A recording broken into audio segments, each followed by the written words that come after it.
Good afternoon and welcome to our communication skills class, where I want us to continue from where we had left before.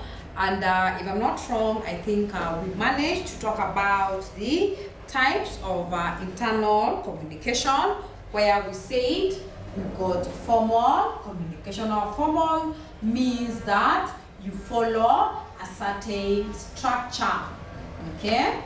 Yeah, for example, in case you need to communicate to the principal of KIPS Technical College, perhaps maybe you might need to address your issues with the head of department. If not able to resolve, it can be resolved by perhaps the branch manager, and if that is not resolved, therefore then you can be able to see the principal of the institution. Now, informal means that there is no structure. So informal means that there is no structure, and therefore this can be communication either going down or going up, what we call the downwards and stroke upward communication.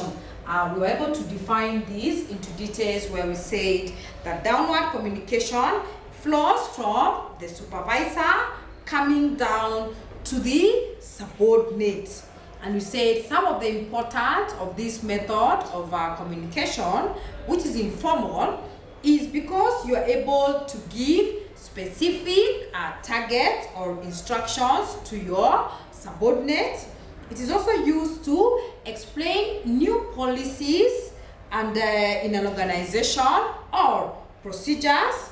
Also, it is used to praise. You know, when a boss is trying to praise or trying to commend a junior or a subordinate, they can also use what we call the downward communication.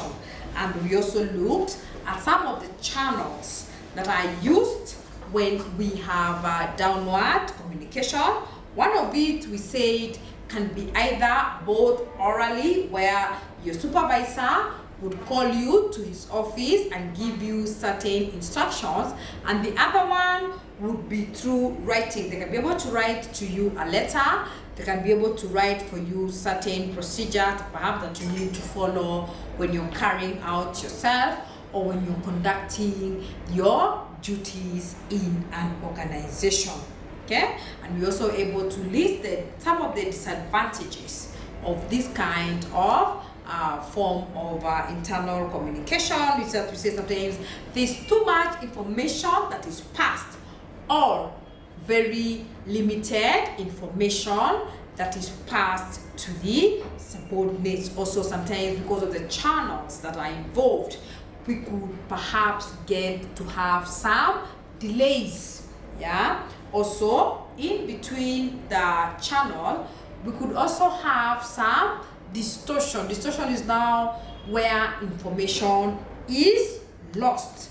And lastly, we said that there is some built-in resistance. Some people get used to their boss, and therefore whatever they are told or whatever is expected of them, they are not able to fulfill their duties fully as required. Therefore, what are some of the corrections that we need to put into place to ensure that downward communication is effective? So one of it is that we need to ensure that managers keep them to themselves well informed of the objective, activities, and the achievement of the organization. Why is it so?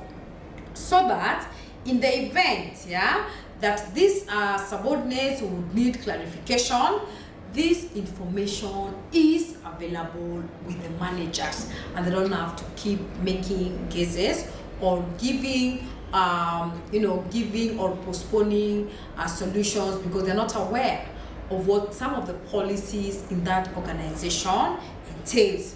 Also, managers must work according to a communication plan.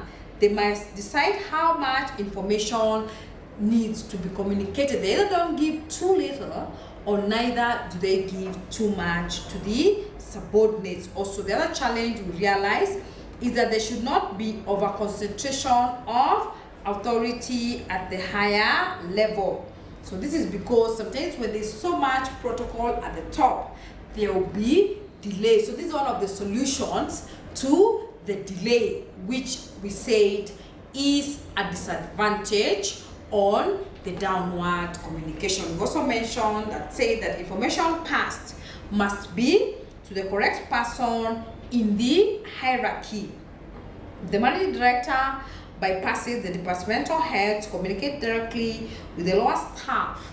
He's subverting the organizational structure and creating future problems. So they're trying to tell us that if it is the MD who is communicating, they should not deal directly with the junior staff. Such information would be best channeled through the immediate supervisor of these subordinates. Okay? Then I think last time also we mentioned about the upward. Now upward is where, or it's communication that comes from the subordinate to the supervisor. Information passes from the subordinate to the supervisors, and circumstances under this it happens. One of it is to provide feedback. Perhaps maybe your boss had asked you, had given you some instructions, on what you need to do. So perhaps you're going back to him as a junior or a subordinate to be able to give feedback on the different assignments that you have been given. Also, it becomes an avenue for the subordinates to be able to pant out. Pant out means to talk about their emotional or problems or grievances that they could be going through. Also, it is meant for constructive suggestion, and it is normally used for easier introduction of new schemes in an organization. So also this method of internal communication enhances harmony between different departments that work there.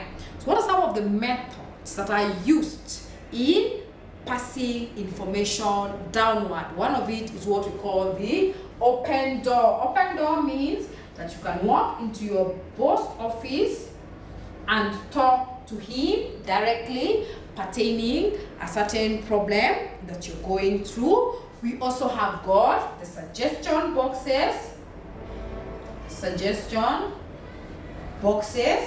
and I'm sure you've seen some of them that are available in our institution. We also have got social gathering. Now, social gathering is perhaps where you can go or you can take these employees for a trip and perhaps engage them in different activities, and as a result of that, they will be comfortable to share out the issues that perhaps they will be going through. And lastly, we have got the counseling. Now, counseling means you're able to talk to somebody or to an employee who is going through certain procedures or certain challenges. So what are some of the limitations or the disadvantages of this method? Is that we say employees are normally very reluctant to share their personal details. Perhaps I'll be going through certain personal problems, and sometimes I'm not very comfortable to share some of this information with my immediate boss. So sometimes this would also affect me, even in terms of performance. Also, we say sometimes employees feel if they communicate too much information about themselves, these supervisors will be able to know them too much, so they refrain or they keep off from sharing this information. We also say that sometimes this upward communication, the employees become too bold. Too bold means that they feel as if they are at the same level with the supervisor, and therefore they are not able to communicate. So therefore, there are some of those things that we need to do to ensure that we communicate properly in upward communication. One of it is to ensure that you keep the workers, enable the workers to overcome the awe of authority by encouraging them to come out and talk about their information freely. Enable or create an atmosphere that is very conducive for these employees to be able to communicate freely without being forced. Also, we say you can avoid distortion by editing. That means if the line of communication are kept as short as possible, there's no so many protocols that somebody has to do before they get that information to the correct person. Also, all upward communication should be properly analyzed, and genuine grievances deserve to be immediately resolved. So whatever issues that these employees are going through, they would need to be resolved, because if they're not resolved, next time they have a problem, perhaps they will not be able to share it out. Okay? Then we also spoke about the horizontal communication. Now this is communication for people who are at the same level. Perhaps you can say students communicating with fellow students. Lecturers to lecturers, etc. So why is this method of communication important? Is that it helps to promote an understanding and coordination among various departments. Remember, when students communicate to students upon themselves and lecturers upon themselves, there is some level of coordination among these different groups. Okay? And one method of horizontal communication is what we call, horizontal communication can be carried out orally, either through face-to-face or through the telephone conversation. And one method of this is what we call the grapevine, or what we call the gossip. Now, gossip means, remember, people who are at the same level, they share the same challenges, they share the same problems, and therefore it is very easy for them to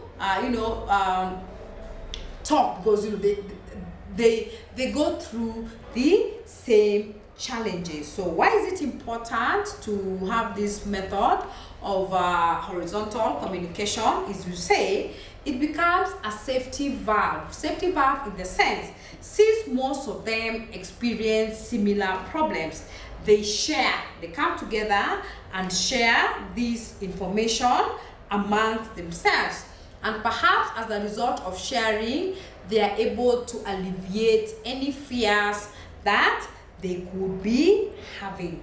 Also, we say it supplements other channels of communication.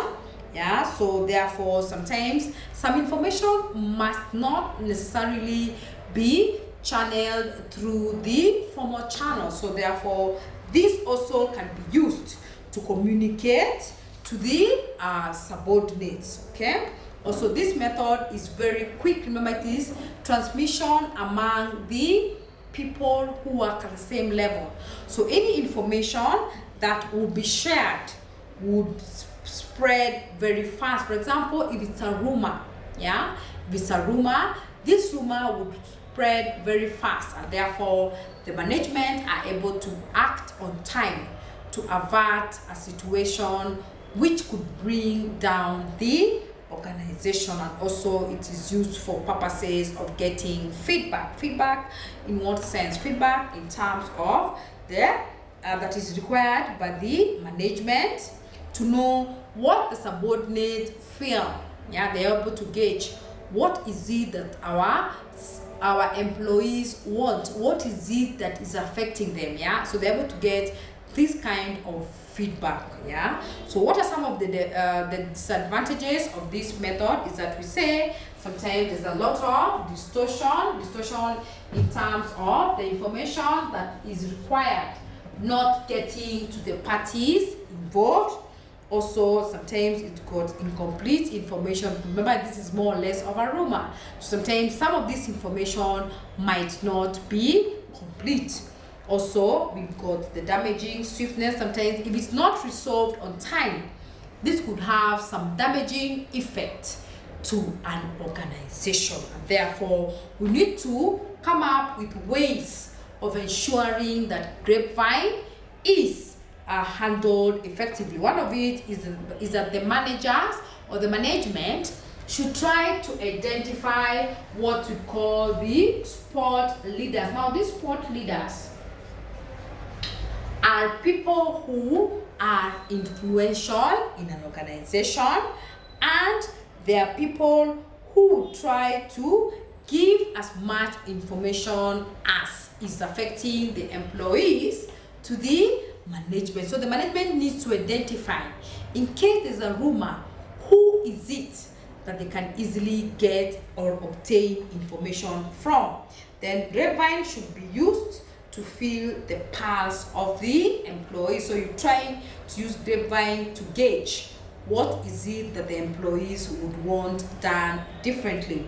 Also, they tell us that if there's any false rumor, the management should come out clearly and be able to resolve this by addressing the issues or trying to dispel that particular rumor.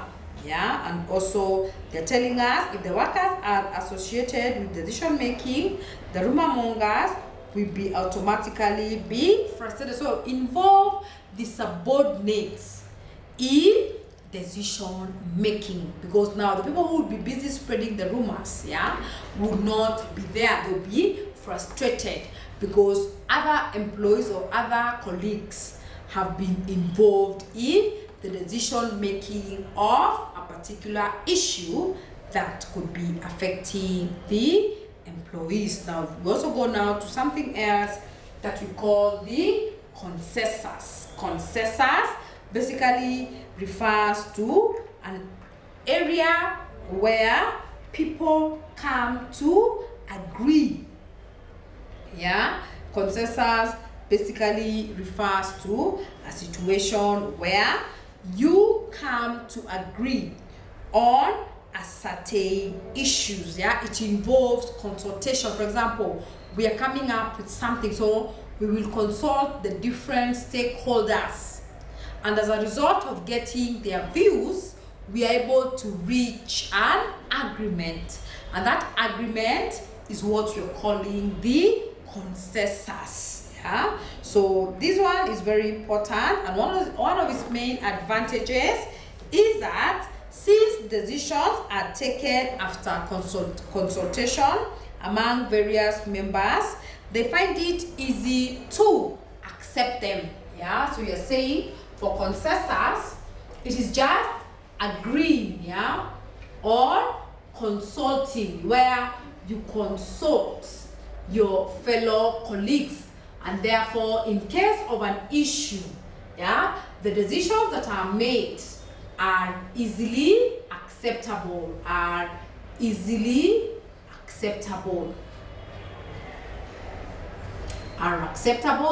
Also, we say when you have consensus is that sometimes it helps to project an image of unity and harmony in an organization, and also unnecessary and undesirable conflicts and splits are avoided. The disadvantages is that one of very obvious is that a member is forced to subscribe to a view which he might not actually be for. Yeah, and sometimes the process becomes an accommodative of interest. A mighty quiet in the interest of somebody else. So sometimes it's normally a show of mighty. And lastly, we say decisions are taken through consensus after holding consultation among the subordinates. Therefore, the latter may get a feeling that their superiors are incapable of taking such independent solution, and therefore they may lose respect for them, and their confidence in their ability and competency may be shaken. Yeah, because already people, the subordinate, feel like it's only the management who make this decision. After they made this decision, yeah, sometimes that would have an impact on the employee, because they tend to feel that their interest was not taken into consideration, and therefore this would cause rift among the employees and the management. So I hope with that summary I've been able to cover the different systems that are used in internal communication, and I've also been able to talk about the consensus method. So I just hope that has been made clear, and just in case of anything, kindly let me know and I'll guide you appropriately. Thank you.